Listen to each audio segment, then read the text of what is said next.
Assalamualaikum warahmatullahi wabarakatuh. A'udzu billahi minasyaitonir rajim. Bismillahirrahmanirrahim.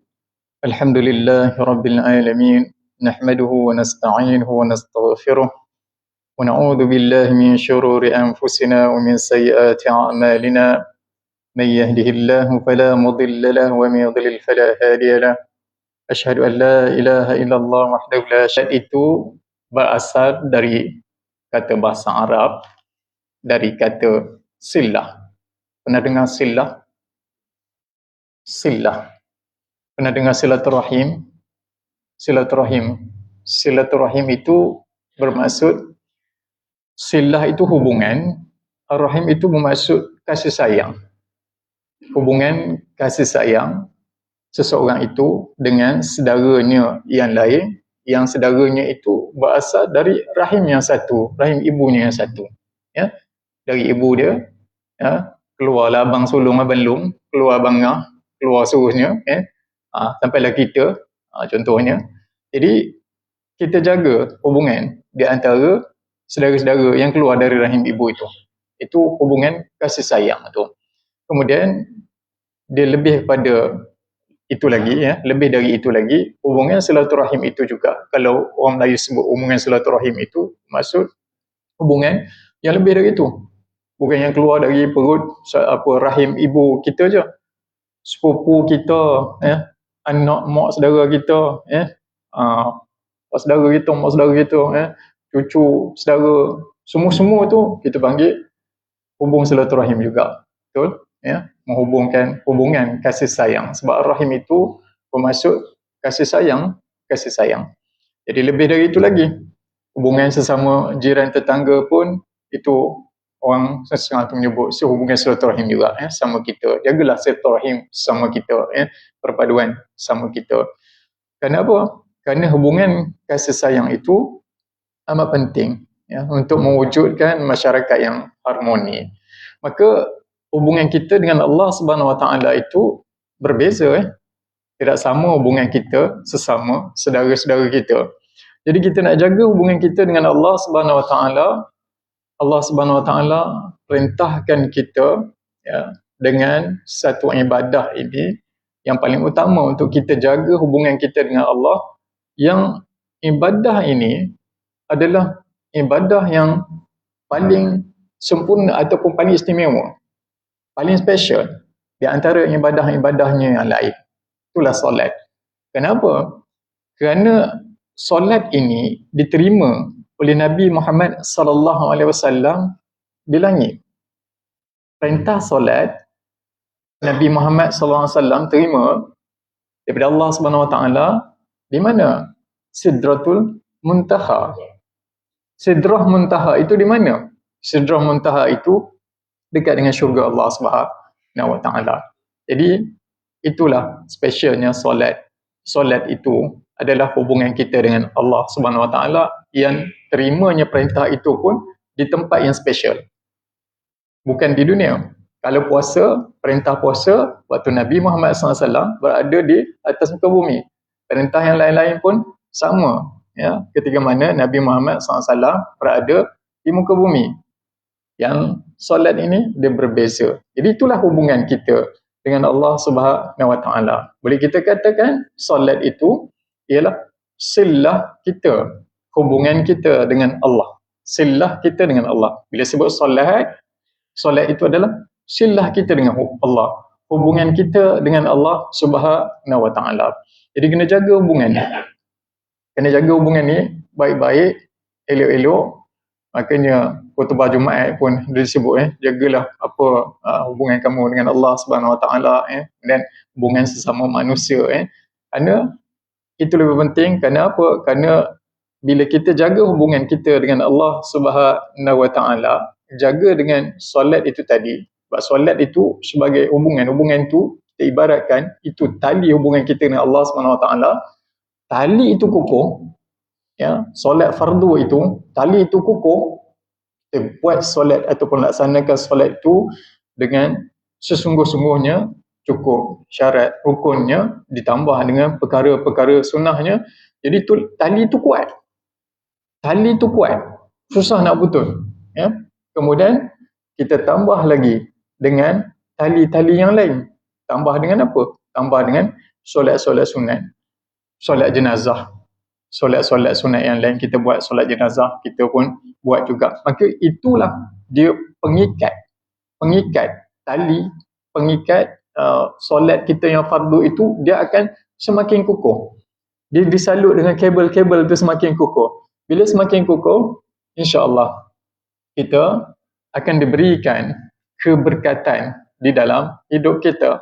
Allah SWT akan berkati hidup kita. Allah SWT akan rahmati hidup kita. Allah SWT akan memberikan ketenangan dalam jiwa kita. Allah SWT akan memperkenankan segala permintaan kita. Allah SWT akan selalu memudahkan urusan kita kalau seandainya kita jaga baik-baik hubungan kita dengan Allah Subhanahu Wa Taala dengan solat itu tadi. Ya, itu ibadah yang pertama. Kemudian ditambahlah lagi dengan ibadah-ibadah lain yang wajib, kemudian ditambah lagi yang sunat-sunatnya. Maka semakin kukuhlah hubungan kita itu dengan Allah Subhanahu Wa Taala, insya-Allah, ya. Seterusnya tuan-tuan, ya, kita tinggal perkara tersebut. Semoga hubungan kita dengan Allah Subhanahu Wa Taala sentiasa, ya, kita sentiasa kukuh, ya, dan kita istiqamah sampailah akhir hayat kita, insya-Allah, ya. Untuk itu kita akan teruskan bacaan kitab kita muka surat 48 perkara 28, ya. Kita akan masuk, ya, tajuk yang baru, ya. Gemar mengamalkan perkara bid'ah, ya. Gemar melakukan ataupun mengamalkan perkara bid'ah. Buat benda bid'ah ini juga adalah merupakan perkara yang boleh membatalkan keimanan seorang itu terhadap Allah Subhanahu Wa Taala. Macam biasa, sebelum kita pergi kepada pembahasannya, kita kena tahu, kita kena teliti dulu makna ataupun definisi penting yang kita akan bicarakan, iaitu kalimah bid'ah. Tulis itu bid'ah, bid'ah, tapi dia bid'ah, dalam bahasa Arabnya bid'ah, ya. Allah itu, bila sebut bid'ah, bid'ah itu bermaksud apa? Kita baca dari sudut bahasa dulu, Bid'ah itu menurut bahasa ialah mengadakan sesuatu yang baru. Ini kalau dalam istilah, kalau kita belajar ilmu-ilmu di dalam agama kita, dia ada yang namanya ta'rif, Ta'rif itulah definisi tu. Ta'rif itu definisi. Definisi itu ta'rif lah, ya, pengenalannya. Jadi di sini menurut pengarang kitab, ya, dan di dalam pembahasan kitab-kitab yang lain pun sama, membicarakan bahawa bid'ah itu dari sudut bahasa ataupun lughatan, ya. Lughatan itu lughah lah, dari sudut lughah, dari sudut bahasa Arab, ya. Maksud dia dari sudut bahasa itu ialah apa? Mengadakan sesuatu yang baru, buat sesuatu yang baru. Jadi buat sesuatu yang baru itu dikatakan bid'ah, bid'ah, ya. Antaranya apa? Antaranya dulu imam Masjid Surau, ni tak ada ni, mereka pakai yang sini, klip di sini kan. Jadi orang cipta bubuh kat sini pula.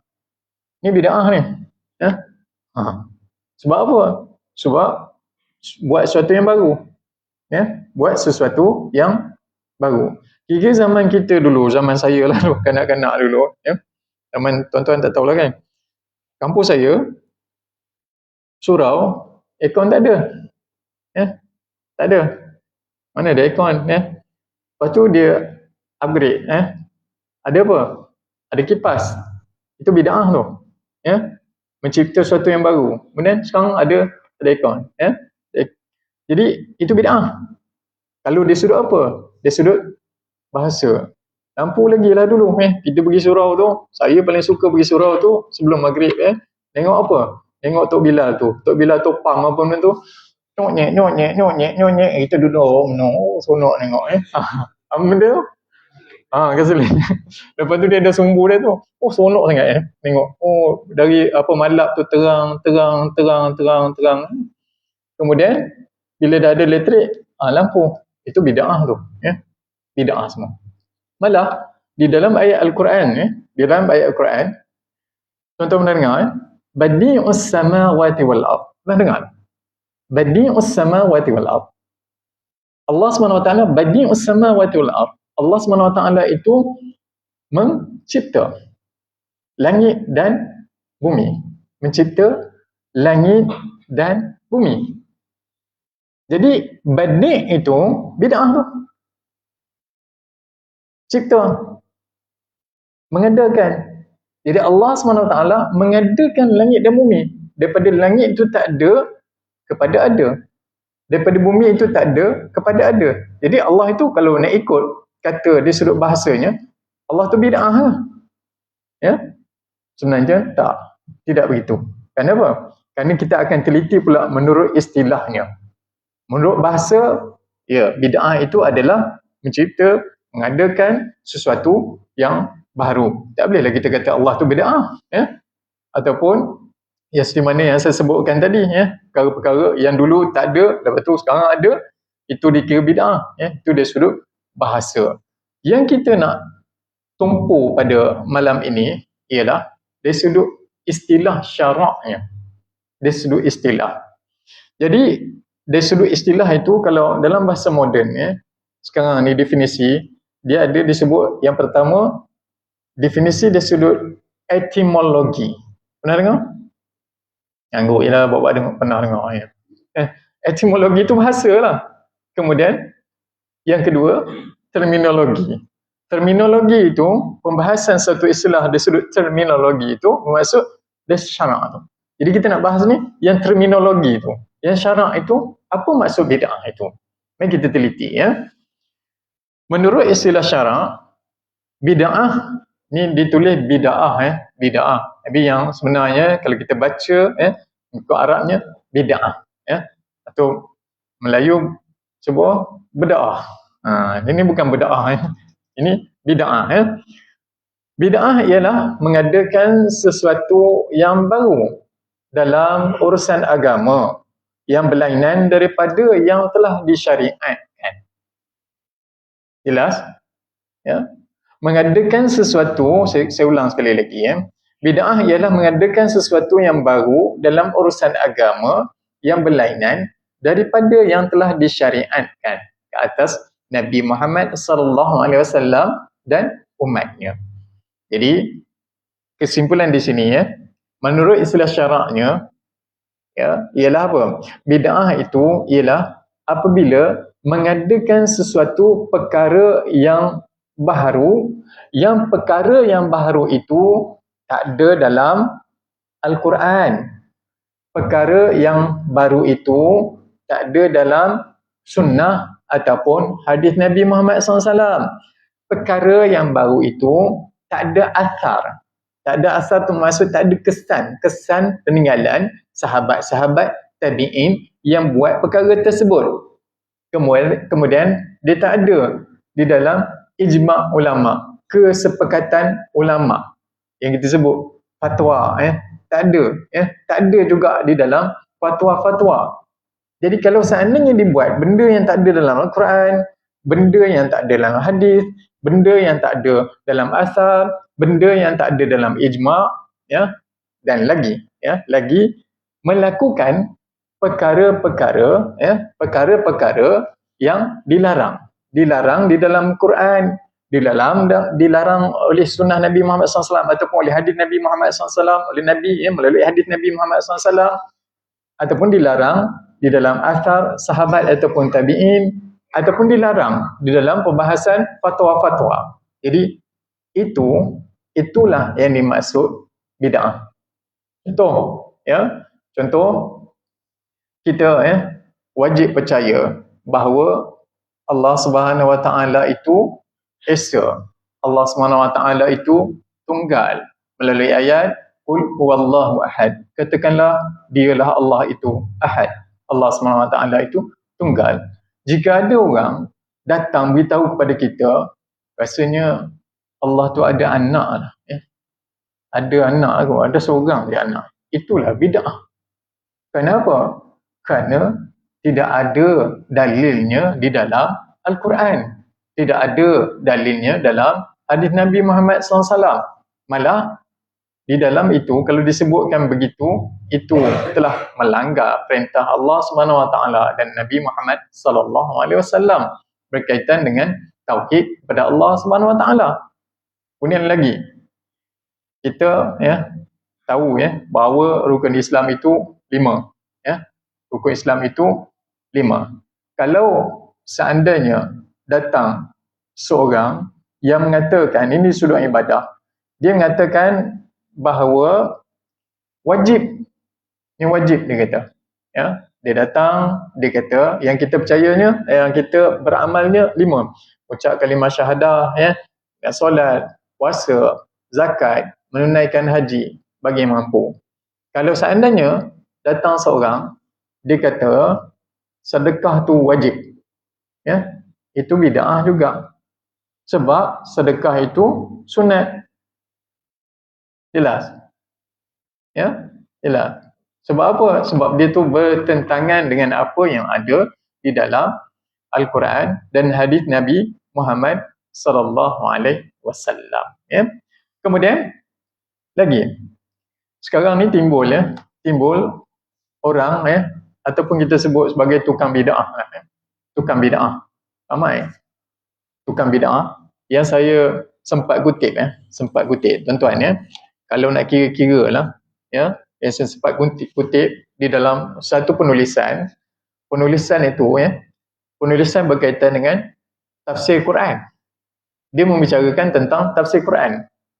Penulis itu membicarakan tentang tafsir Quran dari surah Fatihah sampailah surah An-Nas, dibicarakan berkaitan dengan tafsir. Namun bila kita type di situ, kita mencari di situ, kita mencari senarai amalan bid'ah masyarakat Malaysia, ini tukang bid'ah ni, dia senaraikan, dia kata banyak orang Malaysia ni mengamalkan perkara bid'ah. Maksud saya yang kat depan ni cakap, kalau saya baca ni, yang pertama dia kata bid'ah lafaz usalli dalam solat. Tuan-tuan usalli dah? Usalli. Saya bid'ah, tuan-tuan pun buat benda bid'ah juga. Kalau ikut dia, nanti kita jelaskan. Kita nak tengok dalil-dalil dan berkaitan perkara tersebut. Kemudian dia kata apa lagi? Perkara kedua, baca doa lepas iqamah itu bid'ah, dia kata. Lepas iqamah, baca doa Allahumma rabb hadhihi ad-da'wati tammah itu bid'ah, dia kata. Nabi tak buat, dia kata. Satu lagi orang yang bid'ah ni, tukang bid'ah, dia kata apa? Sesuatu yang Nabi tak buat, itu bid'ah, dia kata. Sesuatu yang Nabi tak buat, bid'ah, dia kata. Nanti kita kembali, kita tengok dalil-dalil dan berkaitan dengan perkara tersebut. Lagi dia kata apa? Salam keliling selepas solat Jumaat kita tadi. Allahumma salli ala Muhammad. Bid'ah, dia kata. Yang keempat, berzanji, bid'ah, dia kata. Yang kelima, sambut Maulid Nabi, bid'ah. Orang yang buat keluar surat jemput, bid'ah. Orang yang mari pun bid'ah. Penceramah pun bid'ah juga. Habis semua kalau ikut situ. Lagi, solat hajat, bid'ah, dia kata. Ketujuh, talqin, bid'ah. Kelapan, doa selamat, bid'ah. 9, majlis tahlil, dia kata bid'ah. Kemudian lagi 10, baca selawat nak makan ubat, bid'ah. Tuan-tuan buat? Allahumma salli ala Muhammad. Tu pelan makan ubat, bid'ah, dia kata. Kemudian sapu muka lepas solat, bid'ah, dia kata. Kemudian lagi kenduri arwah, bid'ah. Hadiah Fatihah, bid'ah. Azan sebelum orang nak pergi haji tu, azan, bid'ah. Tak buat Nabi, dia kata. Nabi tak buat. Dan lagi banyaklah saya tengok di sini. Zikir, bid'ah. Wirid, bid'ah. Baca doa ramai-ramai, bid'ah tu. Dia kata apa? Mereka ini yang kata bid'ah ini, satu je mereka pegang. Nabi tak buat, itu bid'ah. Sedangkan kalau ikut penafsiran istilah, menurut istilah bid'ah itu tadi yang kita bicarakan tadi, ya. Ialah apa? Yang kita bicarakan tadi, berlawanan, ya. Mengadakan sesuatu yang berlainan daripada syariat dan sesuatu itu berlawanan dengan ajaran Al-Quran, berlawanan dengan sunnah Rasulullah ataupun hadis, amalan-amalan sahabat, ijma' ulama adalah haram dan dilarang dalam Islam, ya. Itu dalam kitab tu, ya, yang ditulis yang perenggan yang pertama itu. Jadi saya ingin tanya tuan-tuan, ya, pernah tak jumpa satu ayat Al-Quran ataupun satu hadis Nabi Muhammad sallallahu alaihi wasallam yang terang-terang mengatakan bahawa wirid lepas solat itu haram? Ada tak? Ya? Tak ada kan? Tak pernah jumpa. Pergi pada yang tadi. Ada tak jumpa dalam ayat Al-Quran atau hadis Nabi Muhammad SAW bahawa lafaz usalli dalam solat tu semasa memulakan solat tu haram? Tak pernah jumpa kan? Tak pernah jumpa pun. Ya? Baca doa lepas iqamah, tak pernah jumpa pun kata haram. Salam keliling lepas solat tu, tak pernah jumpa pun hadis kata haram. Ya? Sambut maulid Nabi, tak pernah pun kata Nabi kata haram sambut kelahiranku. Tak pernah jumpa pun. Dalam Al-Quran pun tak pernah jumpa pun. Doa selamat, tak pernah jumpa pun kata Nabi kata haram. Dalam Al-Quran pun tak pernah sebut kata haram.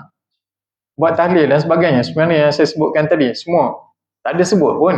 Malah ada dalil, namun dia tidak spesifik mengatakan tentang sesuatu perkara. Sebagai contoh, kita lepas solat tadi kita wirid, ya, astaghfirullahalazim.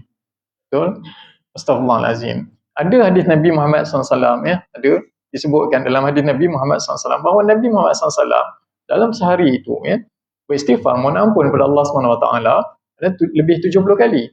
Adalah hadis lain menyatakan bahawa Nabi Muhammad SAW beristighfar mohon ampun kepada Allah SWT itu lebih 100 kali. Hadis. Jadi walaupun tidak spesifik, tapi kita buat lepas solat tu. Cumanya tidaklah maksudnya kita buat lepas solat. Dalam hadis itu ada sebut kata Nabi buat lepas solat. Lagi, Nabi Muhammad SAW pernah bersabda, "Man qala la ilaha illallah wahdahu la syarika lah, lahul mulk wa lahul hamd wa huwa ala kulli syai'in qadir." Tak ada yuhyi wa yumiit, wa huwa ala kulli syai'in qadir. Yuhyi wa yumiit mungkin ada dalam hadis yang lain.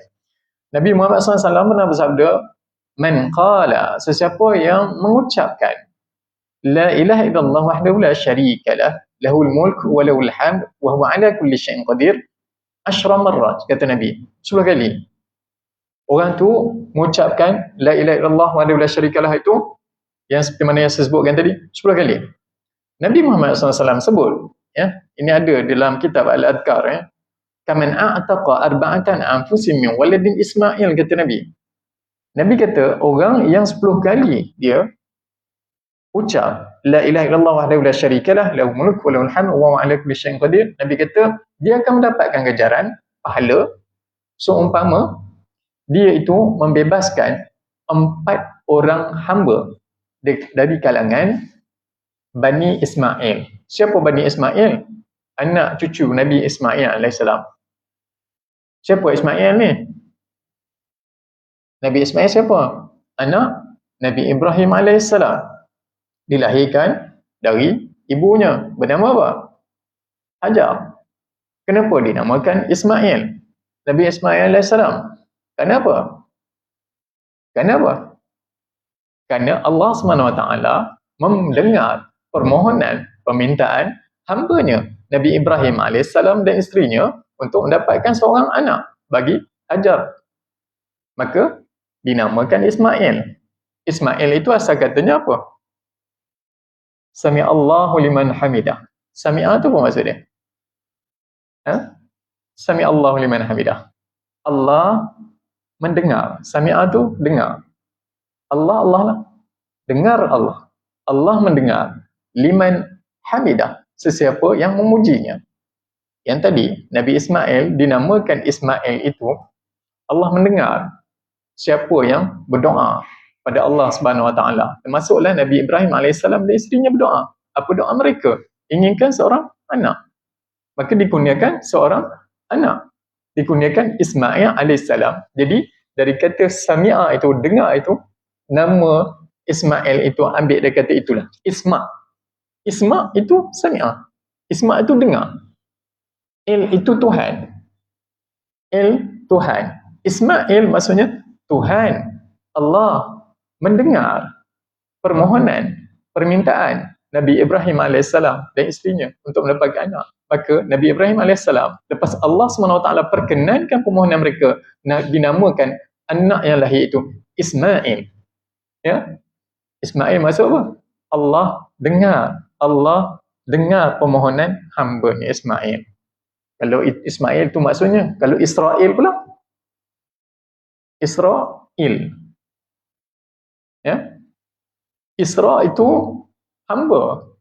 Il itu Tuhan. Ya, sebenarnya dulu asal katanya kalau ikut dulu Israel, hamba Tuhan.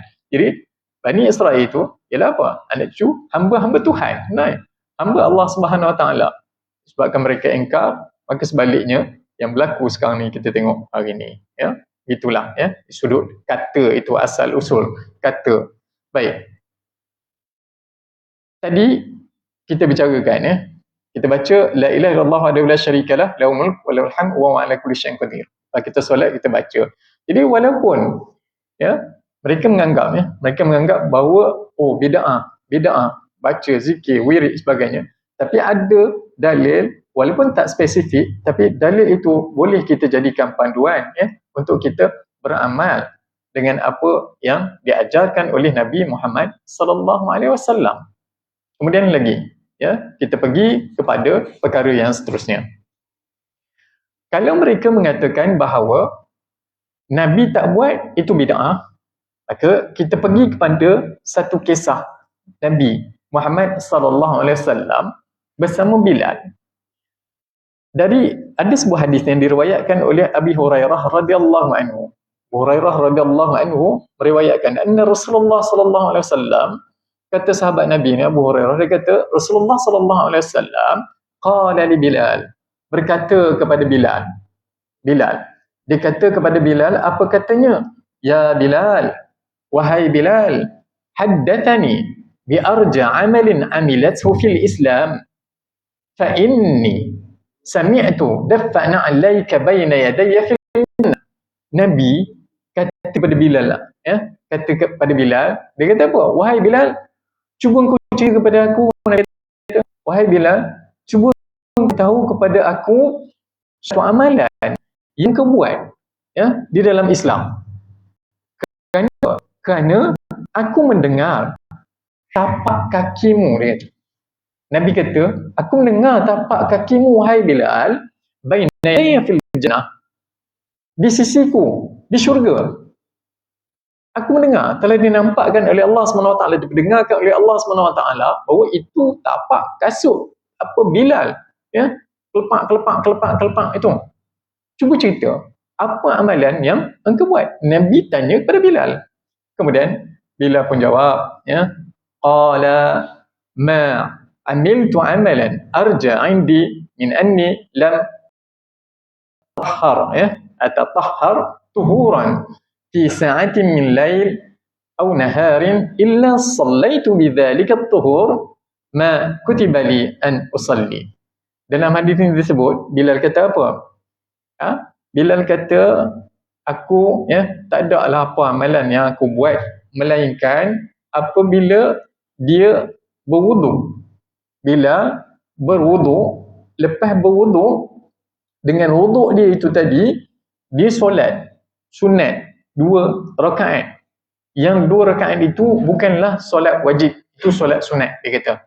Maksudnya ma kutiba li an usalli itu maksudnya bukanlah solat wajib, tapi solat sunat.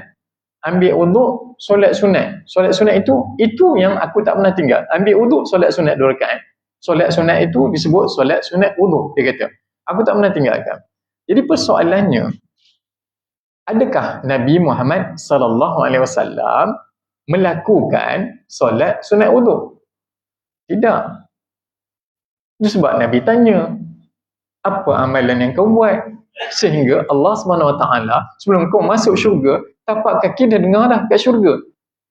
Nabi tak buat solat sunat wuduk itu. Jadi, bila Nabi tak buat, adakah itu bid'ah yang dibuat oleh Bilal? Tidak kan? Kalaulah yang dibuat oleh Bilal itu dikira bid'ah, maka jawapan Nabi Muhammad SAW itu pasti berbeza. Ataupun pertanyaan Nabi Muhammad SAW itu pasti berbeza. Pertanyaannya begini, mungkin boleh jadi begini, wahai Bilal, cuba kau cerita satu amalan yang kau buat, yang aku dengar ni tapak kaki kau tu dalam neraka. Tak, Nabi tak buat solat sunat wuduk itu, tapi Bilal buat, sahabat buat. Jadi Nabi kata ada dah dengar tapak kaki di syurga. Bila di syurga itu, takkanlah perkara itu bid'ah. Jadi itu adalah perkara yang dibolehkan. Ya? Tak jadi masalah pun. Lagi, tuan-tuan, tuan-tuan pernah dengar tak? Ya? Nabi Muhammad SAW, ini solat ni. Nabi solat, ya? Angkat takbir. Allahu Akbar. Ya? Nabi baca doa yang lain, ya? Allahuakbar, saya dah tak ingat dah doa tu, ya? Kemudian Nabi dengan sahabat di belakang sana, baca doa iftitah yang kita baca tu. Allahu Akbar kabira, walhamdulillah katsira, wa subhanallahi bukratan wa asila. Nabi dengar macam tu. Lepas solat, ya, dah selesai. Nabi sampai, man qila. Siapa yang kata macam ni? Ha? Siapa yang ucap macam tu? Ya, kata. Lepas tu, sahabat pun angkat tangan. Salah seorang sahabat, ya, angkat tangan. Saya, wahai Rasulullah, yang mengatakan begitu, yang mengucap begitu. Allahu Akbar kabira, walhamdulillah katsira, wa subhanallahi bukratan wa asila. Nabi kata apa? Lihat Abu Bakar, ya, terbuka. Bila kau baca itu, terbuka pintu-pintu langit. Kemudian Allah SWT menurunkan rahmatnya atas apa? Ucapan itu. Adakah Nabi Muhammad SAW baca doa itu?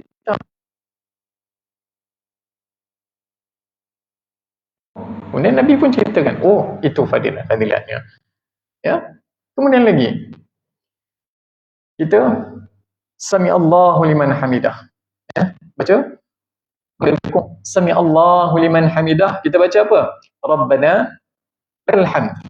Kemudian Nabi yang tambah lagi, ya, mil'us samawati wal ard wa mil'ul ard wa mil'us samawati wal ard, ya, wa mil'u ma syi'ta min syai'in ba', tu, ada yang siapa yang amalkan tu, saya dengar, ada di kalangan jemaah yang amalkan tu doa tu, ada, kadang kalau solat terdengar juga baca tu mil'us samawati, jadi itu. Kemudian ada sahabat Nabi Muhammad SAW, ya, di belakang, dia bukan begitu, ya, dia apa? Ditambah doa alhamdulillah hamdan katsiran tayyiban mubarakan fi. Pernah dengar tak? Pernah dengar? Tapi kau macam tu lah, nanti tengok balik, yang betulnya, yang betul ni macam nanti tengok balik, dia macam tu. Jadi yang pastinya ada hamdan tayyiban mubarakan fi. Bila macam tu, Nabi tanya, man qila? Siapa yang kata lagu tu? Nabi tak buat pun. Nabi tak sebut macam tu. Siapa? Man qila?